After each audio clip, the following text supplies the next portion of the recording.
আসসালামু আলাইকুম বন্ধুরা, আসমিনা কুকিং চ্যানেল প্রতিদিনের মতো আজকে আরও একটি রেসিপি আপনাদের সঙ্গে শেয়ার করবে। ভিডিওটা স্কিপ না করে পুরোপুরি দেখে যাবেন। তো আমি এখানে 1 কাপ ময়দা নিয়েছি, কিছুটা পরিমাণ খাবার জোন দিলাম, আপনারা দেখতে পেয়েছেন। এবারে কালো জিরা দিয়েছি, সাদা তেল দিয়েছি ময়াম দেওয়ার জন্য, আর কিছুটা পরিমাণ স্বাদ মতো লবণ দিয়েছি। এবারে আমি ভালো করে ময়দাটা ময়াম দিয়ে নেব। যখন দেখবেন ময়দাটি মুঠ হয়ে আসছে তখনই বুঝতে পারবেন ভালোভাবে ময়াম দেওয়া হয়ে গেছে। এবারে আমি অল্প অল্প জল দিয়ে একটা ডো তৈরি করে নেব। তো ডোটা তৈরি হয়ে গিয়েছে একদম পারফেক্টভাবে।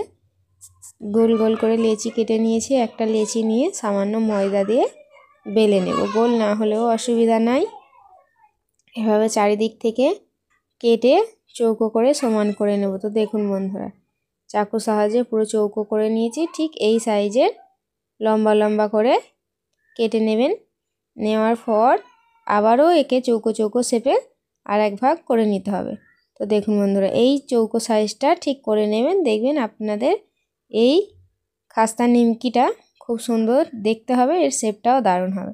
তো দেখুন বন্ধুরা, একটা পার্ট এভাবে মোড় করে নিয়ে অপর পার্টে ঠিক এইভাবে ফোল্ড করে দিলেই দেখবেন এই রকমভাবে তৈরি হয়ে যাচ্ছে খাস্তার নিমকিগুলো। আমরা বাড়িতে অনেক রকমই নিমকি খেয়ে থাকি, এই রকম যদি বাড়িতে তৈরি করে খাই এর টেস্টটাও আলাদা, খেতেও সুন্দর হবে। তো দেখুন বন্ধুরা, কত সুন্দরভাবে আমি দিয়ে দিলাম।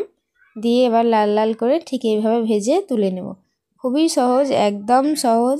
আপনারা বাড়িতে বসে না থেকে সময় নষ্ট না করে একবার হলেও এই রেসিপিটা তৈরি করে দেখতে পারেন। খুব অল্প সময়ের মধ্যে চা নাস্তার সঙ্গে একদম জমে যাবে। বাড়িতে কিছু না থাকলে একবার অন্তত ট্রাই করে দেখতে পারেন। তো বন্ধুরা, আপনাদের যদি আমার ভিডিওটা ভালো লেগে থাকে তাহলে লাইক, কমেন্ট, শেয়ার এবং অবশ্যই করে সাবস্ক্রাইব করে আমার চ্যানেলটির পাশে থাকবেন। তো ধন্যবাদ বন্ধুরা ভিডিওটি দেখার জন্য।